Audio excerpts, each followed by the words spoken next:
You may have come across these sort of memes while doom scrolling and actually wondered how Japan really has been turning footsteps into electricity. It sounds almost like magic, however, in reality, it's due to a super cool phenomenon called piezoelectricity.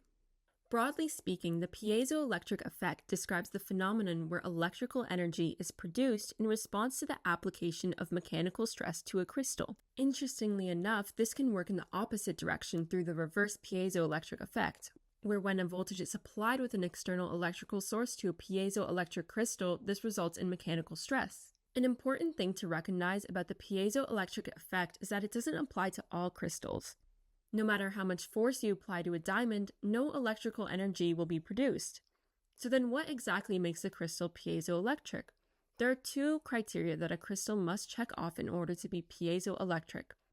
Firstly, it must contain polar bonds, thus having an uneven distribution of charge, and secondly, the unit cells or repeating units of the crystals must not possess a center of symmetry, being asymmetric. Right now, this sounds pretty abstract, so let's use the example of quartz, also known as silica or SiO2, to better wrap our heads around this. Quartz exhibits tetrahedral molecular geometry, with each silicon atom being covalently bonded to 4 oxygen atoms. Like all three-dimensional structures, we can look at quartz in many different planes, such as this and this. However, this plane is of most interest to us. Let's zoom into this structure right here. Here we have a ring of 3 silicon atoms and 3 oxygen atoms. First, let's explore how quartz fulfills the first condition of exhibiting some separation of charge.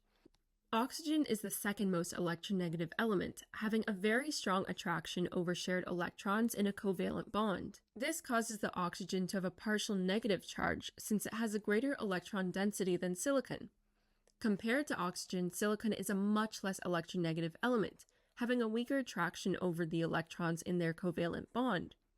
This leaves the silicon atom to have a much lower electron density, thus giving it a partial positive charge. This creates a separation of charge within the actual crystal lattice of quartz. In structures without any polarization, such as diamond, which is all carbon, no matter how much mechanical stress is applied, no electricity can be generated. This is due to the equal sharing of electrons between atoms of certain crystals. Now that we've discussed the first condition of piezoelectric crystals, let's get into the second one about how they must exhibit asymmetry. With a symmetrical crystal structure, notice how when applying a mechanical force, the charges are moved symmetrically, which causes an overall canceling of charges like when no mechanical stress is applied. This is unlike the asymmetrical quartz structure, where applying mechanical stress does not move the charges symmetrically, resulting in an overall separation of charge. When mechanical stress is applied to quartz, the charges cancel out in the middle of the crystal, however the surfaces remain charged, with one being positively charged and the other being negatively charged. This creates an overall separation of charge, also known as an electrical potential difference or voltage. Batteries work through this principle, causing electrons to move through a circuit from one end of the battery to the other. Thus, when a piezoelectric crystal has mechanical stress applied to it, it acts almost like a battery that, when hooked up to a circuit, can end up providing power for various different loads. Luckily, you don't need to travel all the way to Japan to see piezoelectricity in action. There are many household applications of piezoelectricity that you probably encounter in your everyday life.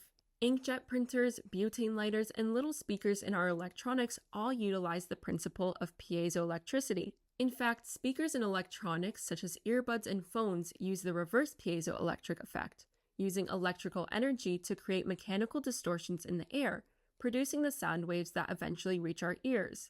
Then of course there's the famous piezoelectric tiles.